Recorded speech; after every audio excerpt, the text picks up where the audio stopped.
السلام علیکم ناظرین، تو کیسے ہو؟ امید ہے کہ سب خیریت سے ہوں گے۔ اللہ آپ لوگوں کو ایسے ہی خوش رکھے۔ دوستو، آج ہر شخص نا امیدی کی زندگی گزار رہا ہے۔ ہر کوئی اپنے حالات سے پریشان ہے، دوچار ہے کہ میری زندگی کے اندر بہت غریبی ہے، بہت لاچاری ہے، بہت مجبوری ہے۔ تو آج میں آپ لوگوں کے لیے انبیاء علیہ السلام کے کچھ واقعات سنانے جا رہا ہوں۔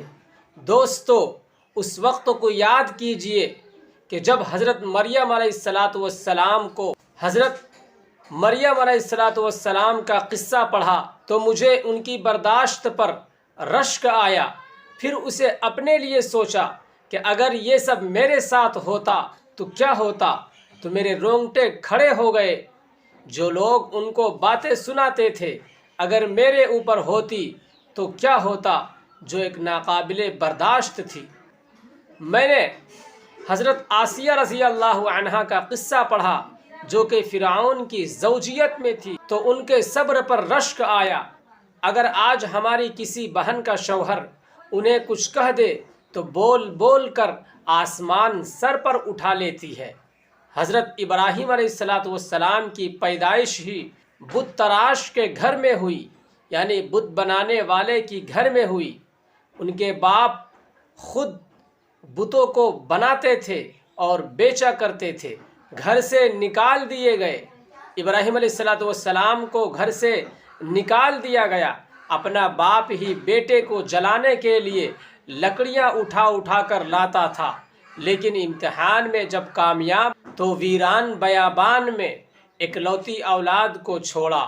اللہ اکبر۔ پھر قربانی دینے کا حکم ہوا تو اپنے پیارے بیٹے کو قربان کرنے چل پڑے۔ آج کسی مرد میں اتنا ہمت و حوصلہ کہاں ہے؟ کبھی بھی نہیں ہو سکتا۔ آپ حضرت ایوب علیہ السلام کی بیماری کو یاد کریں۔ سب کچھ چلا گیا، اولاد، مال، بیویاں، سب کچھ، تکلیف ہی تکلیف ہے، لیکن آزمائش پر صبر کیا۔ آج ہے کسی میں اتنا صبر؟ بالکل نہیں۔ اسی طرح حضرت یوسف علیہ السلام کو بچپن میں ان کے والد سے بھائیوں نے دور کر کے کنویں کے اندر ڈال دیا، کنویں کے اندر پھینک دیا، پھر غلام کے طور پر قیمت لگا دی گئی، جیل کی سزا کاٹی، لیکن صبر کیا۔ اور آج اگر ایسا کسی کے ساتھ ہو تو وہ شکوہ شکایت شروع کر دے گا۔ اللہ اکبر۔ یہاں تک کہ میرے نبی کے ساتھ ہی ایسا ہی ہوا۔ رسول خدا صلی اللہ علیہ وسلم نے یتیمی میں اپنی آنکھ کھولی، پھر ماں بھی چھوڑ گئی اور مختلف آزمائشوں سے گزرتے ہوئے نبوت کے مقام تک پہنچے۔ غزوات، بھوک، دشمنوں سے مسلسل آزمائش کی زندگی کاٹی۔ کیا آج کوئی کر سکتا ہے؟ بالکل نہیں۔ تو کیا یہ مثالیں ہمارے لیے کافی نہیں ہیں؟ مسلمانوں کی زندگی آزمائش ہوتی ہے اور ہمیں بھی زندگی کا ایسے ہی امتحان دینا ہے اور اسی طرح صبر کرنا ہے، دشمنوں کو معاف کرنا ہے، صلہ رحمی کا سلسلہ جاری رکھنا ہے۔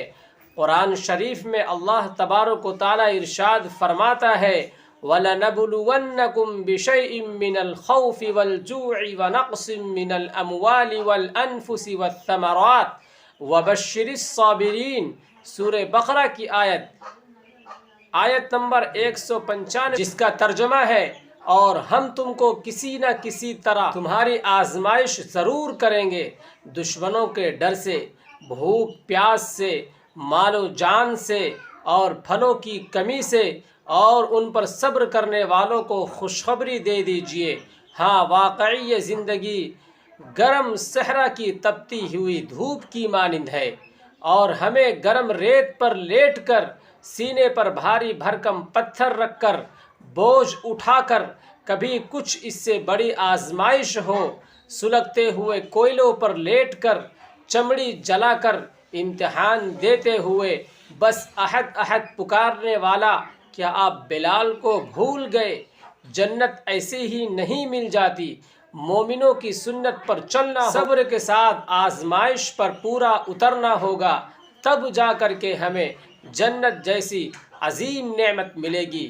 دوستو، امید کرتا ہوں کہ اس واقعے کو سننے کے بعد، انبیاء علیہ السلام کے قصے کو سننے کے بعد آپ اپنی زندگی سے نا امیدی کو ختم کر دیں گے اور اپنی تمام تکلیفوں کو بھول جائیں گے۔ امید کرتا ہوں آج کے اس ویڈیو کے ذریعے آپ کو بہت کچھ سیکھنے کو ملا ہوگا۔ تب تک کے لیے میرے لیے اور پورے امت مسلمہ کے لیے خیر و عافیت اور بھلائی کی دعائیں کرتے رہے۔ السلام علیکم ورحمۃ اللہ وبرکاتہ۔